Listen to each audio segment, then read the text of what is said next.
অত্যন্ত চমৎকার একটি ঘটনা এমন পাওয়া যায়, এক বয়োজ্যেষ্ঠ বুজুর্গ ব্যক্তি ছিলেন, আর তার স্ত্রী অত্যাধিক পরিমাণে দরুদ শরীফ পাঠ করতেন। হুজুরের দিদার লাভের জন্য পীর মুর্শিদ যে ওজিফায় বাতলে দিতেন, তিনি তা পড়তে শুরু করে দিতেন। রাসূলুল্লাহ সাল্লাল্লাহু আলাইহি ওয়াসাল্লামকে দেখার মতো চোখ হয়তো তার ছিল না, কিন্তু অন্তরে ছিল ব্যাকুল আকুলতা, অপরিসীম ভালোবাসা। দেখতে দেখতে তার প্রায় ৬০ বছর হয়ে গিয়েছিল, অথচ হুজুরের দিদার নসিব হচ্ছিল না।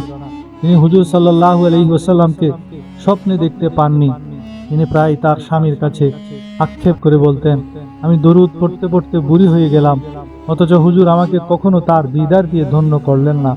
জানি না আমার চোখ দুটি কতটা গুনাহগার ও অপবিত্র। তখন সেই বুজুর্গ তার স্ত্রীকে বললেন, আমি তোমাকে একটি উপায় বলে দিচ্ছি, আমি একটি পদ্ধতি বলবো, তুমি যদি তা করো তবে ইনশাল্লাহ আল্লাহ তাআলা নবী সাল্লাল্লাহু আলাইহি ওয়াসাল্লামের জিয়ারত নসিব হয়ে যাবে। স্ত্রী বললেন, হ্যাঁ ঠিক আছে, আমি সব কিছু করতে প্রস্তুত। সেই বুজুর্গ তার স্ত্রীকে, যার বয়স ৬০ বছর হতে চলেছিল, তাকে বললেন, একটি কাজ করো, আজ রাতে তুমি নববধূর মতো সাজো। তিনি সাজগুজের সব প্রসাধন এনে দিলেন, তাকে চমৎকারভাবে সাজানো গোছানো হলো। এরপর সেই বুজুর্গ তার সমস্ত আত্মীয় স্বজনকে দাওয়াত দিয়ে দিলেন, আসুন আজ আমার বাড়িতে খাওয়া দাওয়ার দাওয়াত রয়েছে।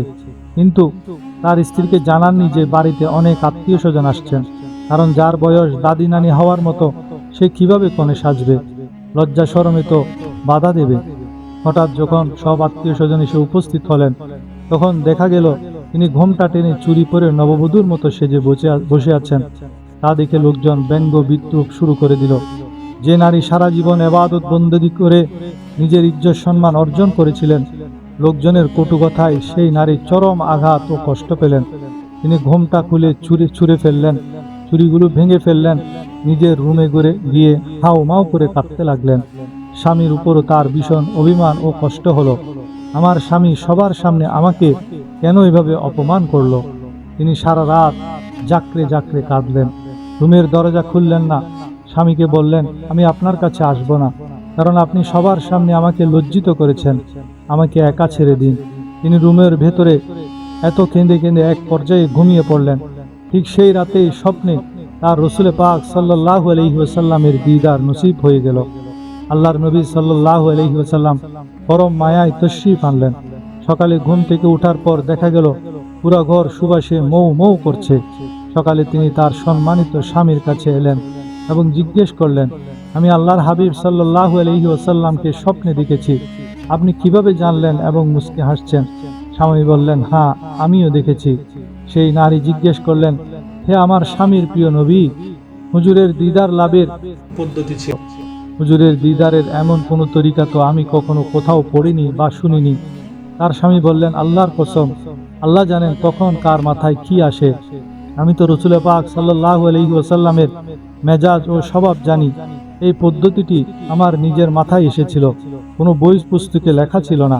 আমি ভেবেছিলাম তুমি কান্নাকাটি তো অনেক করেছো, কিন্তু লোক কখনো তোমাকে খোঁটা বা গালমন্দ দেয়নি। মানুষের কথার যে কত তীব্র যন্ত্রণা ও আঘাত তা তোমার জানা ছিল না।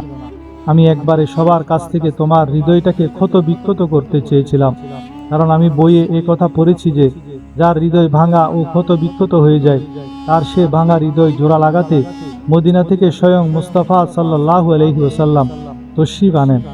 আসুন আমরাও হৃদয়টাকে নরম করে অন্তরের গভীর থেকে সে দয়াল নবীর উপর দরুদ পড়ার চেষ্টা করি।